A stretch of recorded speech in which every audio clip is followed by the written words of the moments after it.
So I'm gonna just start recording.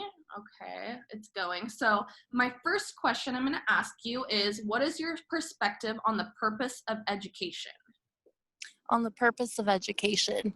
I would say that in the classroom, we're really getting students ready to be ready for the real world. So we're kind of developing those interests and what type of learners they are, so that when they are in the real world, they can, really, I guess, know what they want to pursue. So I would say that's kind of the purpose of education, and getting them those foundational skills that they're going to need throughout life as well. Yeah, I like that. Awesome. Okay, my second question is, what is your understanding of play in your classroom?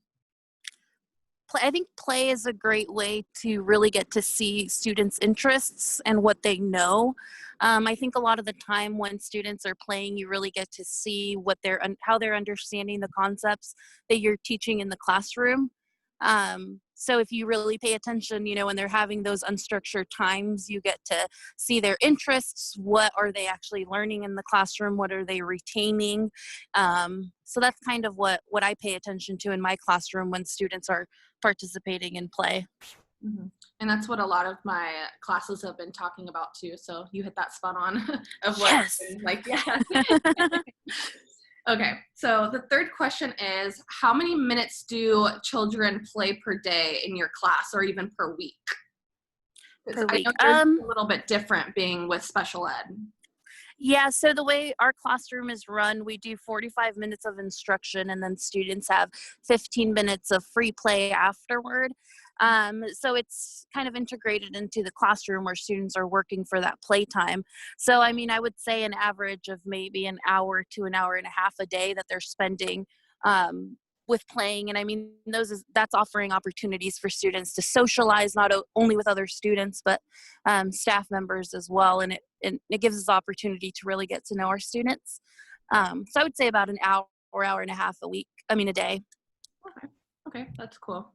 Okay, my next question for you is, what kind of play do children usually have in your classroom? Because I know yours is going to be a little bit different with SPED.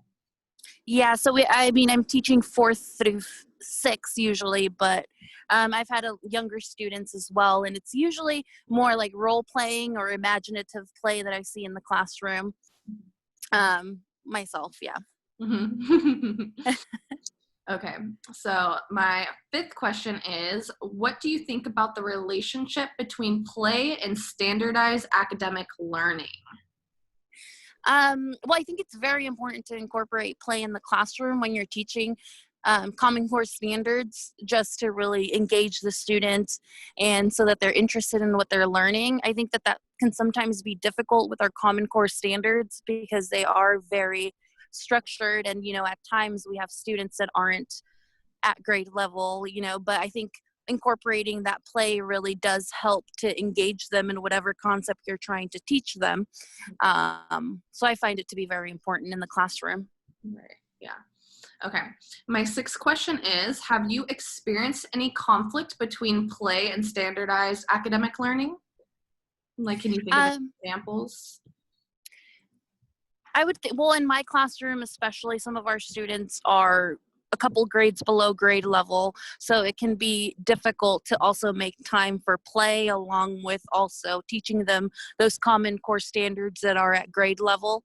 So I think I've had a difficulty with doing both, just because I have students that are a couple grade levels below.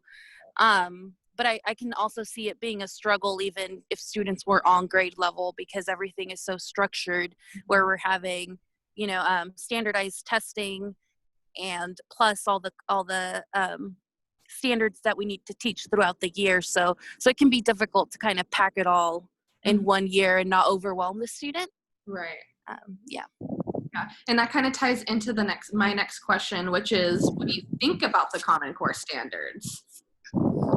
I mean, I think that they're a good guideline to have for teachers, because we want teachers to all kind of be teaching the same concepts, so students are ready for whatever grade they're moving on to.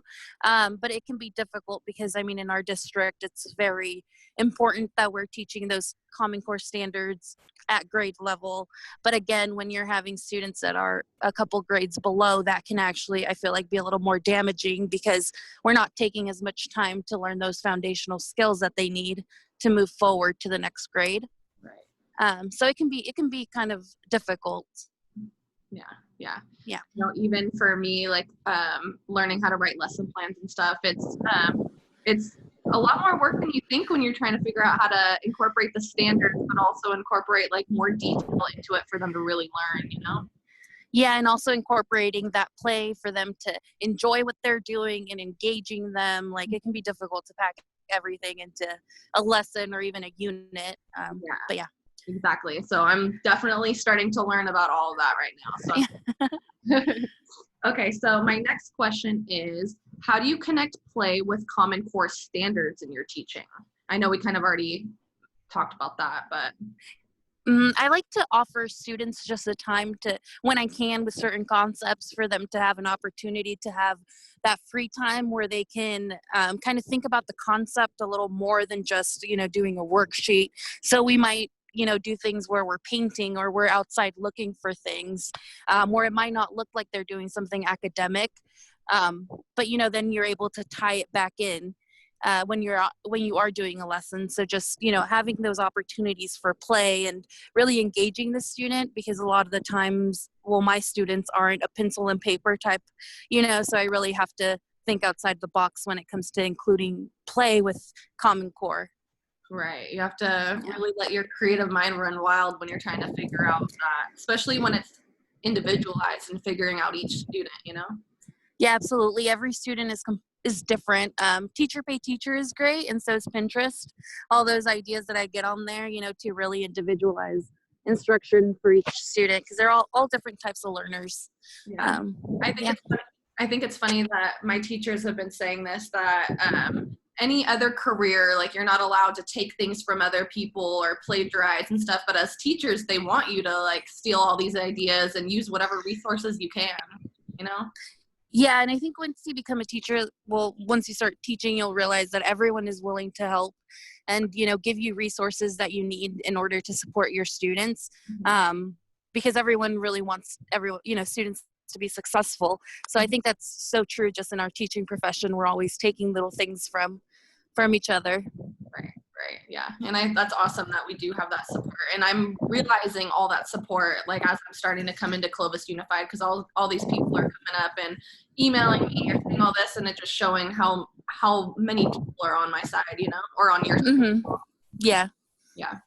Okay. So my next question is, how is the role of test scores what is the role of test scores in your teaching? So how do you test how does your test scores influence your teaching? We have standardized testing every year for California, and usually those test scores, we receive them the following year. So it's kind of hard to plan instruction sometimes because you're receiving the grades the next school year when some of your students have moved on. So personally, I don't use standardized testing too much. I mean, I use it to sort of guide my instruction, but not too much. I'm more focused on the informal assessments that I do in the classroom for students, because I think those are they represent where the student is at a little bit more, just because standardized testing can be so anxiety inducing for a lot of my students, or they're just not used to the format. So I don't think that a lot of the time it accurately is showing where they are academically. So I rather just take the time once the school year starts to really do informal assessments to get to see where they're actually at. But I mean, at Clovis Unified, standardized testing is very important. So even though, we're always working towards getting the student ready to take those standardized tests. But I mean, in our program, we are teaching grade level curriculum. And I think that at times it's not being seen, that they are making progress in the classroom, just not on their standardized tests. But our program is a little bit different than the general ed population or even other SPED programs. Right. And with yours being different and your students requiring special needs, how do you modify or accommodate students when you are doing those tests? Well, there's not much that we can do. That's another reason why sometimes I don't feel like they accurately represent the student. So a lot of the accommodations that we're offering in the classroom when they're completing tests or completing assignments, we're not able to offer them during standardized testing because it needs to be standardized. So there's other things that they do. For example, like when they're taking the test, there's read alouds where passages can be read to them, or they can just say their answer and it's typed out for them. Things like that is how I guess the state supports the student when they're taking the test. Right. And that's nice that they do all those things for their students. Okay. Yeah. So my next question is, what challenges have you had at work? So what kind of pressure do you have as a teacher could be an example. I think the biggest pressure would be teaching grade level curriculum. Just really pushing those grade level concepts that the student needs to learn at a certain grade level is, I think, the biggest pressure, because again, a lot of the students coming in are maybe 1 or 2 grade levels behind. So I need to really focus on building the foundational skills that they need in order to move on to the next grade level. Because if you don't spend the time teaching those foundational skills, then you're just going to keep adding on to something they don't understand. So I think that's kind of the hardest hurdle I've come in being in my teaching position. Just I guess just the how hard it is to try to teach grade level curriculum if the student isn't there yet. Right. Yeah, that does sound pretty challenging. And even that's with me not having any students yet and them giving me like case studies and stuff, I'm realizing that you got to really focus on stuff like that. Yeah. Okay, my next question is, how is person-centered planning incorporated into your classroom? Well, I think that I'm always really trying to see what my students' interests are and kind of getting them to see the opportunities that they have moving forward. I think a lot of the time students in special education have a negative stigma of what they can accomplish after school, but I think that really just focusing on things that they can accomplish, or this is what you can do, and just inspiring those interests that they have and continuing to develop those interests is kind of what I do. I mean, I'm teaching 4th through 5th or 4th through 6th, so a lot of the time they don't know what they want to do when they are out of high school, but I think just continuing to develop at least their interests is important. Right. Okay, my next question for you is, how does the teacher foster self-determination within the instruction and learning in the classroom? I think it's really getting to know each individual student and really highlighting their strengths in the classroom. I mean, everybody's different and we come from different backgrounds, so really just making sure that they understand their own strengths and how they can continue to develop those strengths so that they are motivated themselves, because that's something that's very important, just motivating the student to want to be successful themselves. But yeah. Oh, that's good. Okay, so my next question for you is, what's your advice for a new teacher like me? I would say ask a lot of questions. Coming into the profession, I mean, I'm 2 years in and I'm still learning, and it's just asking questions and not being afraid to do so. Asking questions of your peers and asking for support, I think is the thing I would say the most, and just not, I guess just asking questions and not being afraid to do that. Yeah, right. Because that'd be bad for me not to ask all these questions and then all of a sudden get like my own classroom and all of a sudden I'm like, wait, what am I supposed to do here? Yeah, no. That wouldn't be good. Okay, so my next question, and then I only have one more after this, is what do you know now that you wish you knew when you were a teacher candidate?